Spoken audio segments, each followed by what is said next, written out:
بسم اللہ الرحمن الرحیم۔ السلام علیکم ورحمۃ اللہ وبرکاتہ۔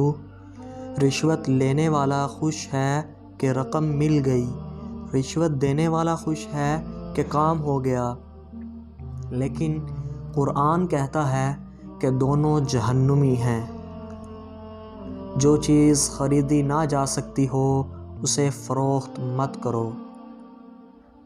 اگر تم اپنے نفس پر قابو نہ پاؤ تو وہ تم پر قابو پا لے گا۔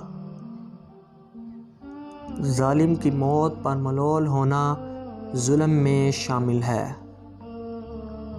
رزق کی کمی اور زیادتی دونوں ہی برائی کی طرف لے جاتے ہیں۔ محنت کے بغیر زندگی پھل کے بغیر درخت کی طرح ہے۔ کسی کا دل مت دکھاؤ، چاہے وہ معاف کر بھی دے پر بھولے گا نہیں۔ ہمارے چینل اردو شارٹس کو ضرور سبسکرائب کیجیے۔ اللہ حافظ۔